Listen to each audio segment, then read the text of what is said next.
Brandon Biro getting the All-Star on what strides he really made this season to deserve this honor. Yeah, we're really excited for Brandon. It's well deserved, right? His All-Star nomination is well deserved. He's been our best player night in and night out. So that's everywhere. He's our leading scorer. Likely our best defensive forward, one of our best penalty killers, if not our best penalty killer.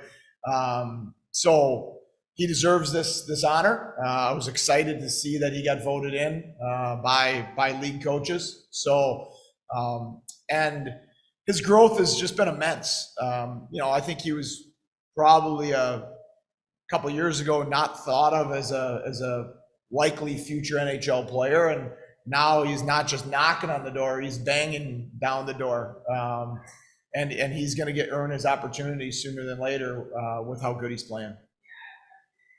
Whenever you started coaching him in that COVID-ridden season, did you ever imagine that he'd get to this caliber of player? I mean, you always hope. That's what you need to do as a coach. You want to see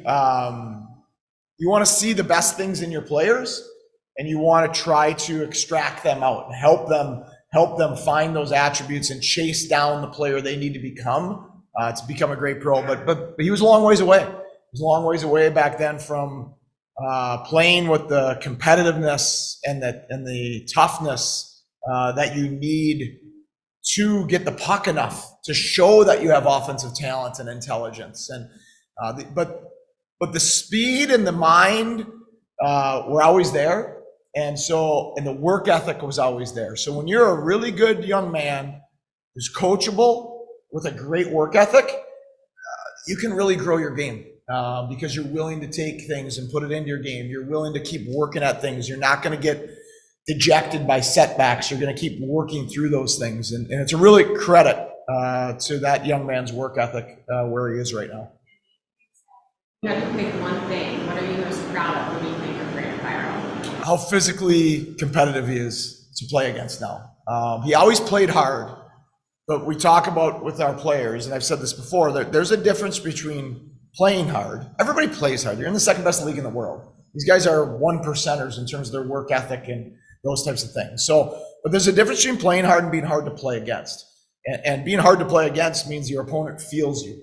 And they feel you with your competitiveness, with your toughness, how many puck battles you win, block shots, things of that nature that most players need to do to get to the National Hockey League, because Tage Thompson's not giving up his job anytime soon, right? So that's probably what I'm most proud of. I'm not surprised at his offense and his creativity and his mind. And I'm not surprised at the physical toughness and competitiveness, but that's a harder thing to improve upon, and it's not easy to do, and it's a real credit to him and the work he's put in.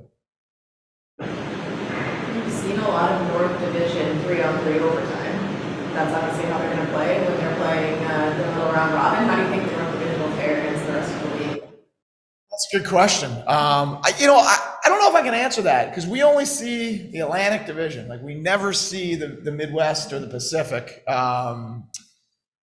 5-on-5, I like the North Division because we're a tough division. We're hard to play against. I haven't seen the roster for who's all in the game yet, but I'm sure there's going to be a lot of high-end talent on the ice and future NHL players, which will be fun to see.